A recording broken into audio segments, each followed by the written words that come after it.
Welcome back mga dudes. Okay, samahan niyo po ako sa panibago nating pagkikipagsapalaran dito lang po sa may part ng baboy-baboy at kung paano natin nahuli itong King Mac na ito. Okay, let's go!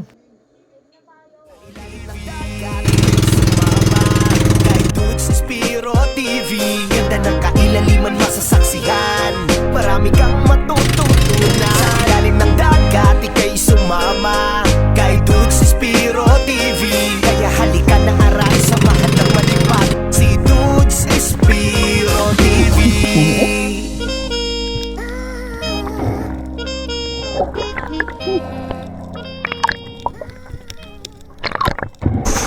What's up? Good morning mga dudes, and welcome back to my channel. Okay, dito na ako nag-intro ng vlog natin kasi nag-drive ako kanina, medyo busy. So, labas ulit kami tatlo ni Dudes Dongdong tsaka si Sir Albert, si AP's Professional Adventure. At hanap tayo ng magandang spot, no? Kasi yung mga nakaraan ay medyo hindi maganda yung alon, kaya kunti lang nahuli natin. So ngayon balik tayo ulit at tingnan natin kung may mahuli tayo. Pangatlong balik natin, galing tayo dun sa Baboy Island. Nung nakaraan sa vlog ko na may subast ko, yun, ito yung susunod naman natin na adventure. Okay, let's go. Abang-abang kayo mga dudes. Let's go. Sa ilalim ng dagat, ika'y sumama. Kay Spiro TV, ganda ng kailaliman masasaksihan. Marami kang matutunan. Sa ilalim ng dagat, ika'y sumama. Kay Spiro TV, kaya halika na aral, samahan ng malipad. Sa ilalim ng dagat, ika'y sumama. Kay Spiro TV, ganda ng kailaliman masasaksihan. Marami kang matututunan. Alright. Okay, dito tayo mga dudes. Unang spot natin ito.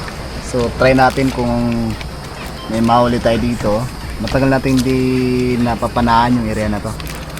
So, check natin. Ito yung ating unang spot. Okay. Bihis lang kami. Together with Sir Albert, ninyo sa front. At si Matoy Gineso.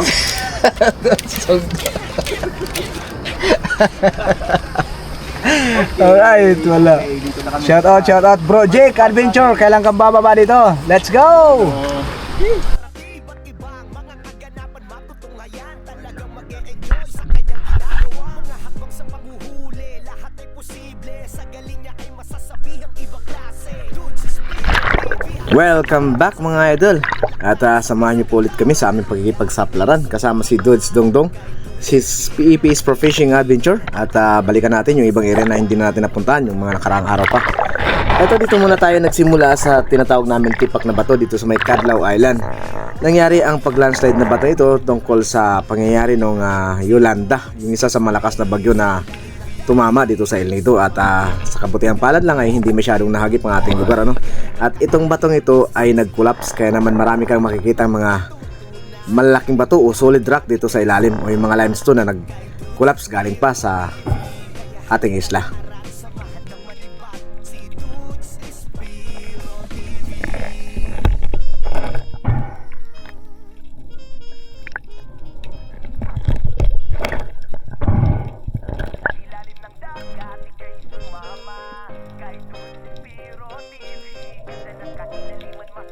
Dahil nga sa pag-collapse ng batong ito o ang limestone, marami nga mga malaking bato sa ilalim ng dagat na pwedeng tirahan ng mga ilak. Kaya ang ating main purpose ngayong araw ay ilak hunting. Dahil nga sinasabi ko sa inyo mga dudes, ilak ay pinaka-importanting isla dito sa aming barangay. Kapag nalaman nila na kami ay nanghuli ng ilak, agad naman silang pupunta sa bahay upang bilhin ang mga ito.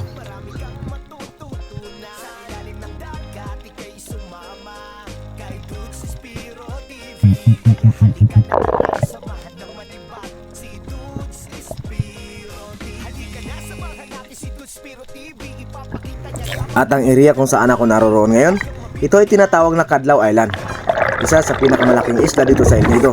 Tinawag itong Cadlaw dahil sa kanyang formation o rock formation. Kapag nasa malayo ka kasi, makikita mo ang formation ng batong ito ay para siyang tao na nakangiti, kaya tinawag na Cadlaw.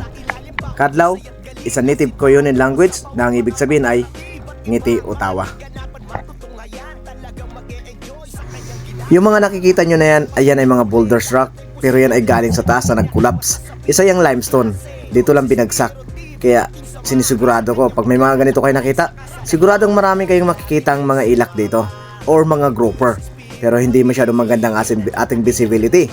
Kaya magtiyaga tayo ngayon maghanap. Kung ano ang ating pwedeng mapana, ayun na lang ang aking kukunin.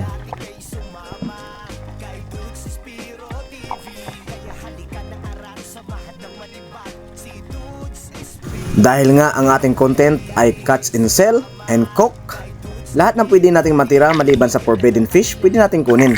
Huwag lang yung bawal, kagaya ng mga parrot fish at iba pa. So kung good size na siya at hindi naman pinagbabawal na isda, atin na kukunin at ibenta. Para naman makatulong tayo sa ating kapwa at syempre makaulam din tayo ng mga sariwang isda. Dito sa pagbaba ko habang inayos ko aking pana sa taas, nakakita po ako ng grouper at aking binaba.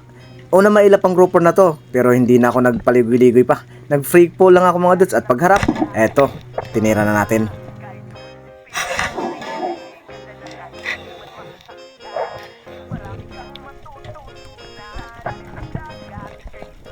Hindi pa naman sinasabing ang parrot fish ay bawal, pero nag-iingat na rin tayo dahil may magkaroon ng basher. Dito sa El Nido, kung ayaw mong tumira ng parrot fish at kung gusto mong kumain, pumunta ka lang sa palengke, may mabibili ka na.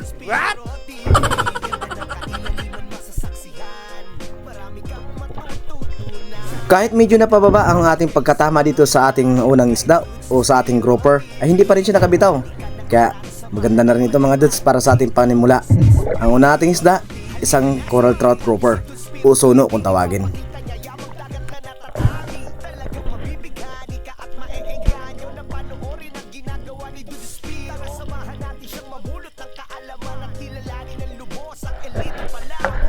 At dito naman, pagkatapos natin may secure ang isda at habang nag-aayos ako sa ibabaw, may napansin akong kawa ng newly spotted trevally o yung kawayanin na tinatawag.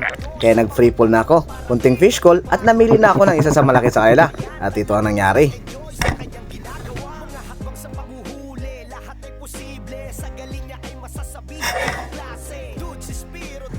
Ayos na mga dudes, isang magandang pagtama, lumusot ang ating bala.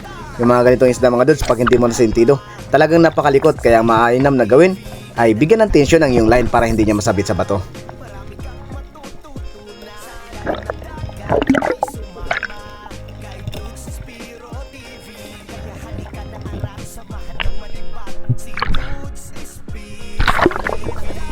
At habang inaangat ko nga ang ating nahuling isda ay lumapit na rin si Dudes Albert o si Ipis Fishing Adventure at kanyang chinik kung meron pang mga kasamahan yung ating nahuling kawayanin. Kasi lagi kong nakikita mga dudes, kapag nakita mo ang isdang ito, lagi itong may kasama at grupo sila. Kaya ang ginawa niya, bumaba siya at pang i-check ang kanyang paligid baka sakali may makuha pa siya sa mga kasamahan ng isdang ito.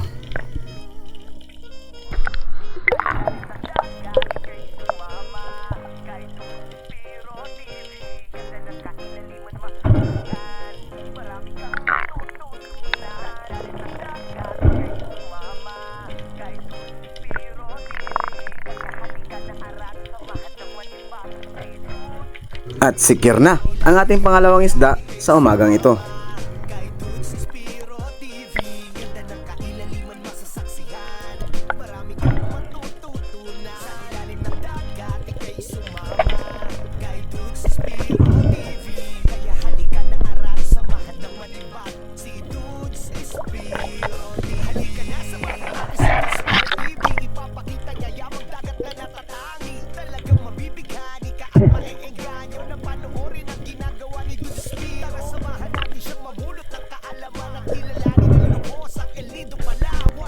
Dahil nga ilak hunting ang ating isasagawa ngayong araw, hanggang ngayon wala pa rin tayong nahuhuling ilak mga dudes.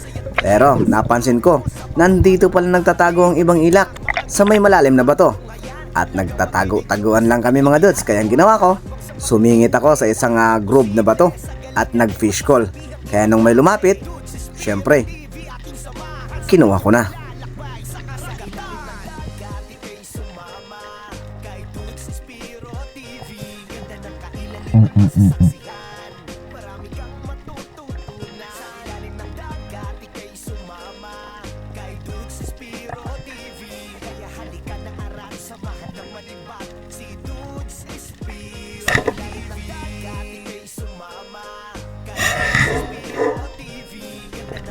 Sadyang napakatalino na talaga ng mga ilak dito mga dudes. Siguro dahil marami nang namamana dito.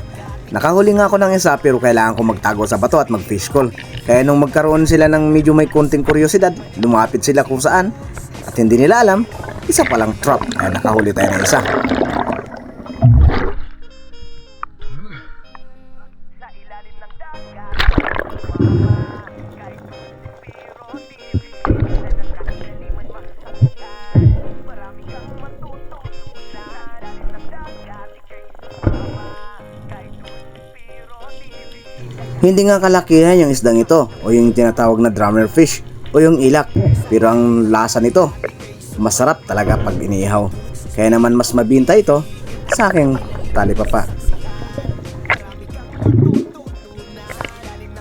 Dito pagkatapos natin masecure ang ating unang ilak sa umagang ito, nag-drop ulit ako sa malalim kung saan ko nakita yung ibang grupo ng ilak. At nagantay ako ng pagkakataon na may lumapit para naman makadagdag pa tayo ng ating pangbenta. At dito nga naghahanap ako hanggang sa may lumapit na lang na ilak.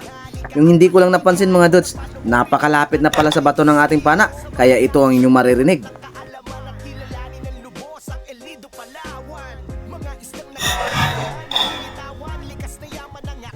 Na-stone shot nga natin ang ilak mga dudes, pati na rin ang bato, na-stone shot din. Sa lakas ng lagitik, sigurado ko, pupurol ang ating bala ng pana. At ito ang iniiwasan natin sa lahat dahil wala tayong dalang hasaan. Ano ang gagawin natin para tumalas ulit kung sakasakali mang masira ang dulo ng ating pana?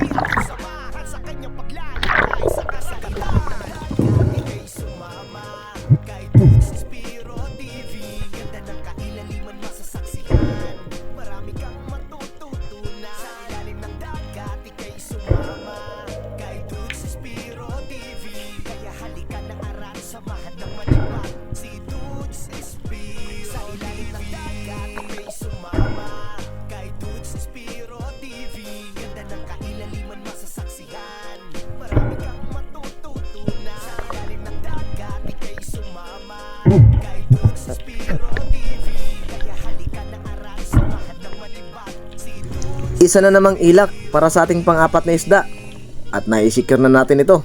Sana naman makadagdag pa tayo ngayong araw. sa ilalim ng dagat ika'y sumama kahit pero di nakakaliman masasakyan. Marami kang matututunan. Sa ilalim ng dagat ika'y sumama kahit pero di kaya halika na arat samahan ng malibang. Sa ilalim ng dagat ika'y sumama.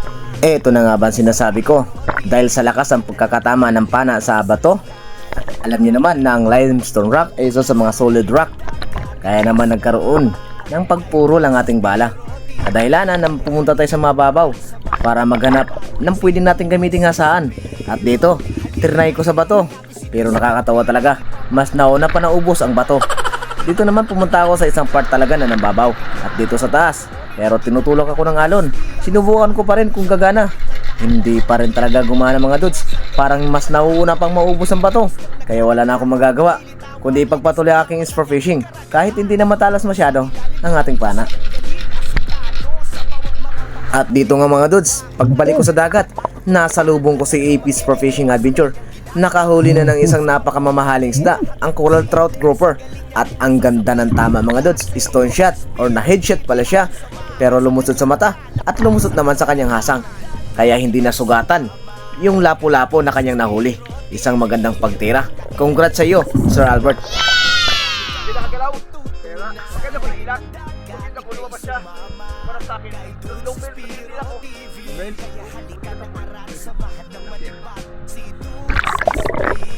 Grabe, ngayon lang ako nakakita ng ganung kalaking coral trout grouper. At ang ganda pa ng pagkakatama. Pero let's move on, let's do another job. Baba naman tayo dito mga dudes. Syempre, ilak hunting ulit tayo sa part ng malalim. Ganun ulit ang gagawin natin. Ambush, fish call, and then kung meron tayong posibleng matira, let's take it in advance. At dito nga mga dudes, nakita ko na ang grupo ng ilak. Pero marami sila. Pero sa mga ganitong pagkakataon mga dudes, kailangan mong mamili ng isa para makapag-focus ka. Gaya nito. Nako, muntik na naman yung bato. Muntik na naman na stone shot ang bato. Pero sa isang magandang pagtira, atin naman na i-secure ang ating panibagong isda. Isa na namang ilak.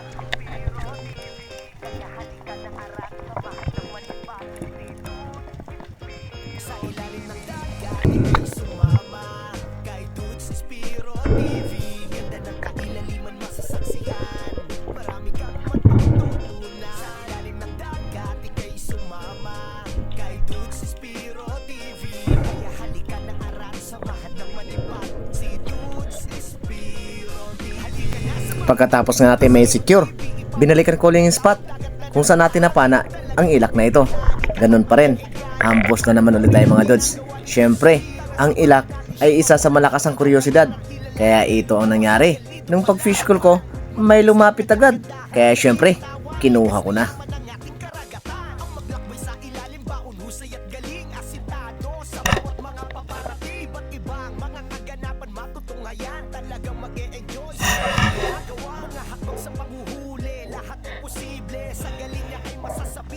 Kahit long range shot, dahil sa ganda ng accuracy ng ating pana at sa lakas ng ating guma, tinamaan naman natin ang ilak at sigurado kong maisisecure natin ito dahil lumusot ang ating bala at nandun na siya sa ating shooting line.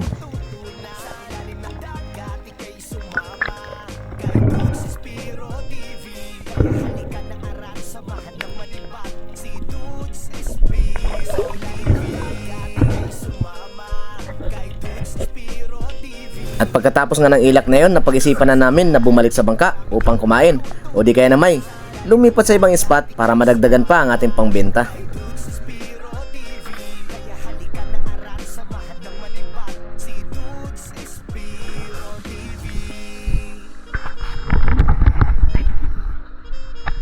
Spot natin.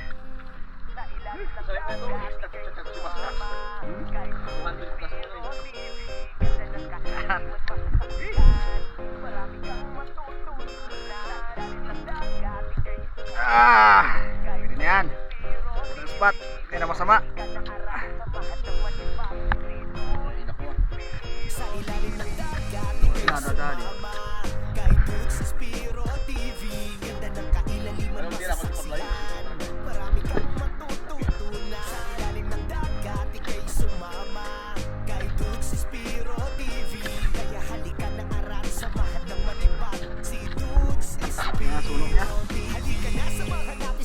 Sunog mo, sir.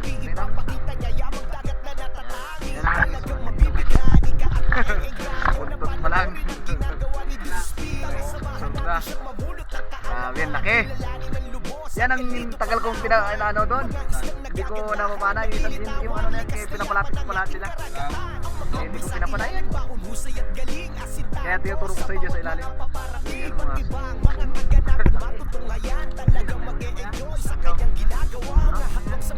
Alright, lipat tayo mga dudes, lipat. Okay na yung ating huli. Yan, ating huli sa unang spot. Yan.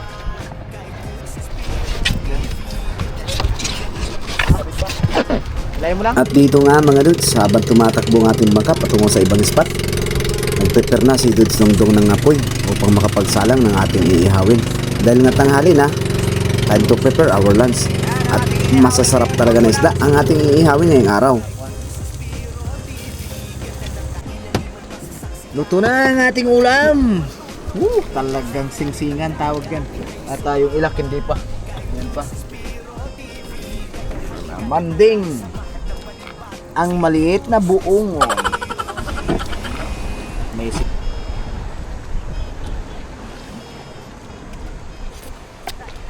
grabe sarap talaga pang ilak. Tapos bibilihin lang ng mura. Kain tayo. Dito nga, marami nagsasabi na bakit kailangan namin mamana at magpakahirap samantalang kaya naman namin bumili. Ito lang masasabi namin sa inyo. Try nyong gawin yung ginagawa namin at kayo na mismo ang makakapagsabi kung bakit namin ito ginagawa.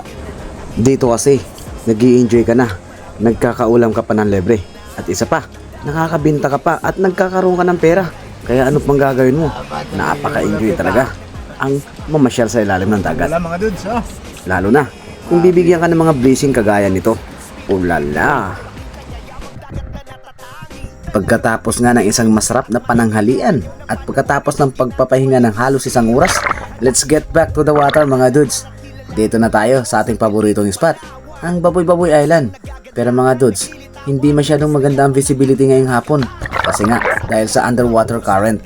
Kasi nga, medyo palutay na siya kaya nagkakaroon na ng current. Pero sige lang, kung saan pa may current, doon pa nagiging active ang mga isda. Pero check natin kung may dadagdag pa tayo. Sa previous vlog ko mga dudes, dito ako nakakahuli ng luba. At madalas din ako nakakahuli ng mga sturgeon fish dito. Pero this time, check natin kung anong ating mahuhuli. Dito nga mga dudes, nagsimula ako sa mababaw sa may bato. Nakita ko naman ang pagpupulong ng mga GT. Uy, GT ba yan? Aba, giant Toblerone. Ako mga dudes, kukuha tayo ng isa dito pagkakataon na natin to. Dahil sa mga walang kakayanang bumili, ibibigay natin to. Napakasarap daw iihaw. Kaya ito, para sa inyo.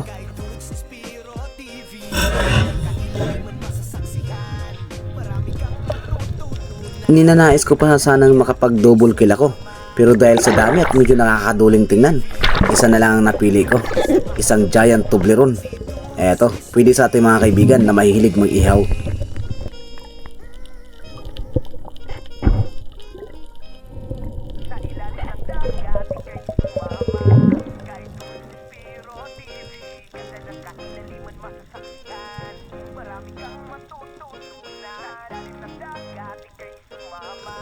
Dahil hindi na nga makita yung ilalim mga dudes, kailangan kong bumaba.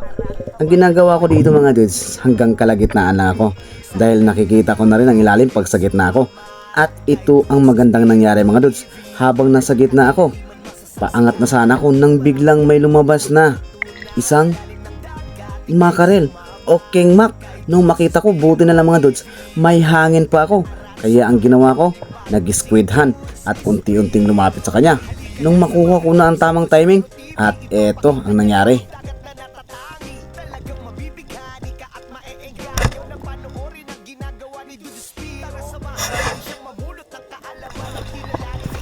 Dito mga dudes, kahit tinamaan natin ang tangigi, nag-aalinlangan ako.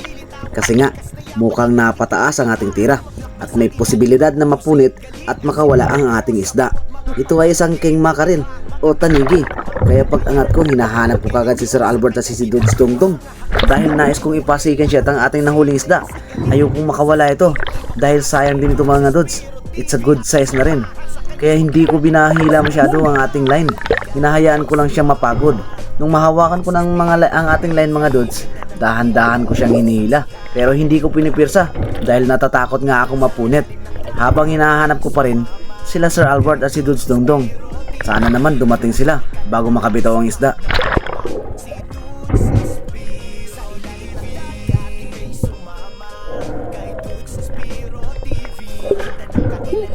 At dito nga mga dudes, nakikita ko na talagang napataas ang kanyang tama. Talagang delikado mga dudes. Kailangan makita natin si Dudes Dongdong at si Sir Albert para masikan siya ang ating isda. Pero kung wala, gagawa na lang natin ng paraan mga dudes. Huwag nating hihilahin. Dahan-dahan lang natin hanggang sa mapagod ang isda. At kung mapagod na siya, saka natin sisisirin. At ito ang aking mabisang ginawa mga dudes. Panuorin nyo na lang.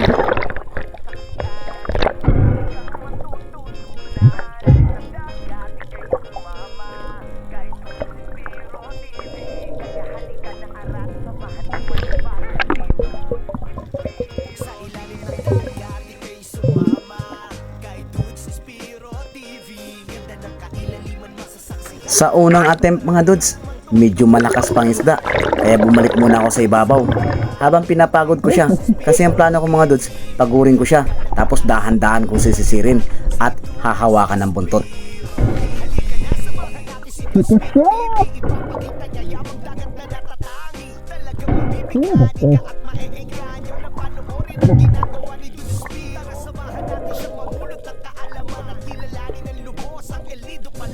At eto na ang aking final attempt. Parang nararamdaman ko na hindi na siya masyadong malakas. Kaya bahala na. Titingnan natin kung makukuha natin ang ating isda.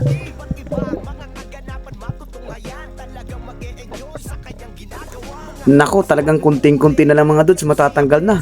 Sana umabot tayo sa oras. At eto na, sumipa pa talaga.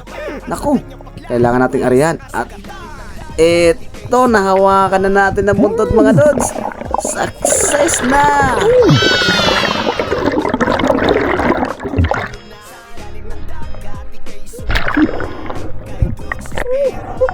Grabe, akala ko talaga makakawala. Tingnan nyo mga dudes, nandun lang sa may parting itaas tinamaan. Grabe naman to. Ang kagandahan lang, doon sa may matigas na balat siya tinamaan. Kaya hindi siya madali nakabitaw. Pero kung tumagal-tagal pa, maaaring makabitaw to mga dudes. Kaya nagpapasalamat pa rin tayo sa ating pong may kapal sa kanyang binigay na blessing. At sigurado, mayroon na tayong kikitain sa araw na ito. Dagdag sa ating mga nahuling isda kanina. Talagang napakaswerte. At ito ang kauna-unahan kung makahuli ng king mackerel sa area na ito mga dudes. Isang king mackerel. At alam nyo ba, ito ay 5 kilo na. It's a good size. Kaya naman, magpapasalamat talaga ako na nahuli natin ang isa sa pinakamasarap na isda, ang king mackerel o tanigi.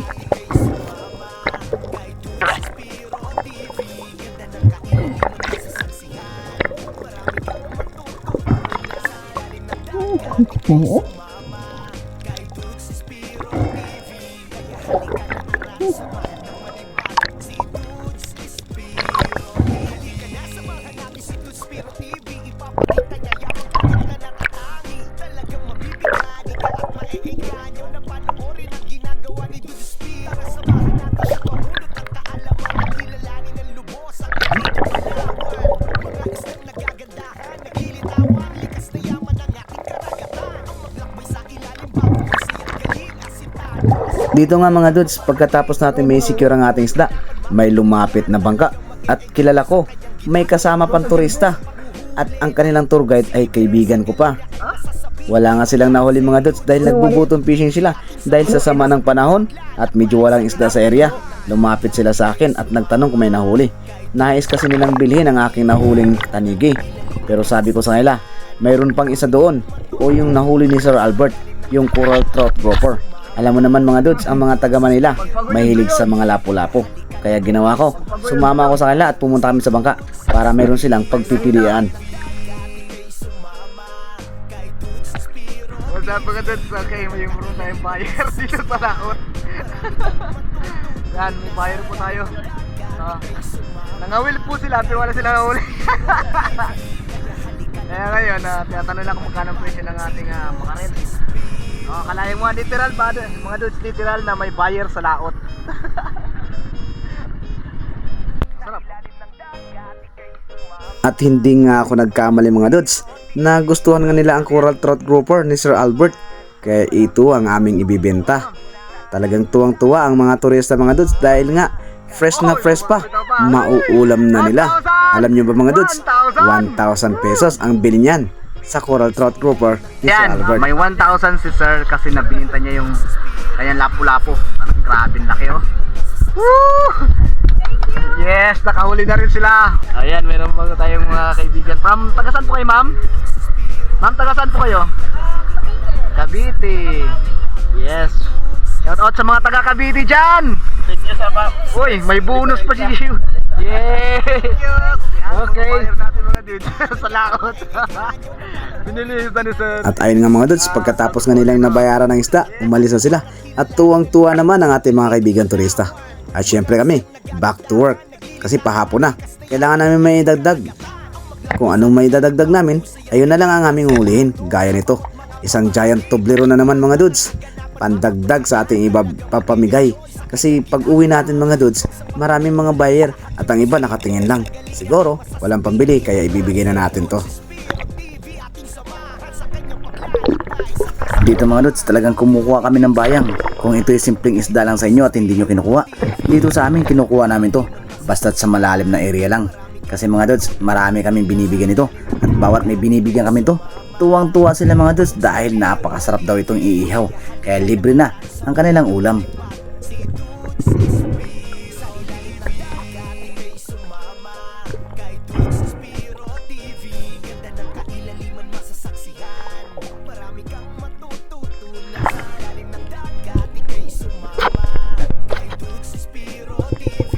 For the last drop mga dudes sa area ito, may napansin si Dudes Dongdong na isang surahan at dito nagtago sa batong ito. Kaya naman kinuha ko ang aking flashlight at sinubukan kong hanapin kung makikita ko nga ba itong unicorn fish. Pero pagdating ko sa ilalim, hindi posibilidad na makita mga dudes. Mahirap hanapin dahil napakaraming butas. Ito lang dalawang lobster na ito ang aking nakita at hindi pa goods ang kanilang size kaya hindi ko na kinuha. At talagang hindi natin nakita mga dudes ang surahan dahil nga nakapaikot ng butas kaya hinayaan na lang natin.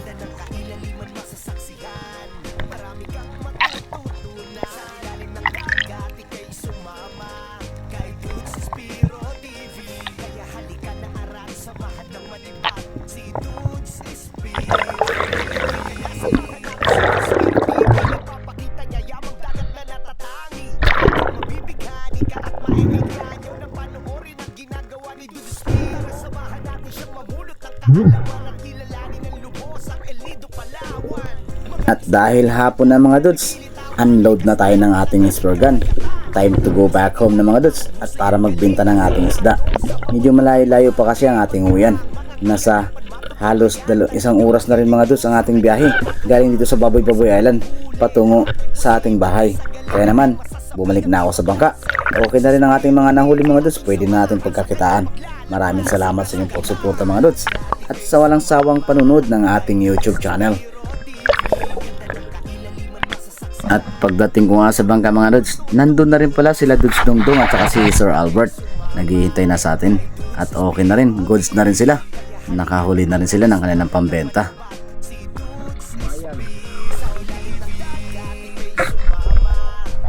Uwi ana, uwi ana. At shout out muna tayo mga dudes. Shout out pala kay Shaira Joy Gonzales ng Sibaltan, El Nido, Palawan. Maraming salamat idol sa pagsuporta sa ating YouTube channel. At dito na nga mga dudes, nakarating tayo sa bahay ni na mama. At dito, kailangan na natin mag-unload ng ating mga gamit at kailangan nating umuwi sa Dewil.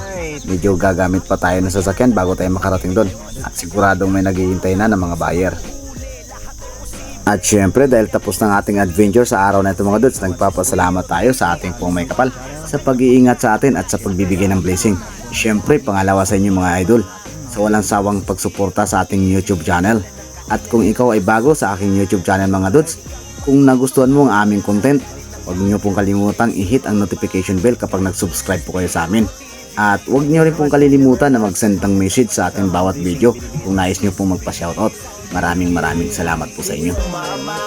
Kay Dudes Spiro TV, ganda ng kailaliman na sasaksihan. Marami kang matututunan. Sa ilalim ng dagat,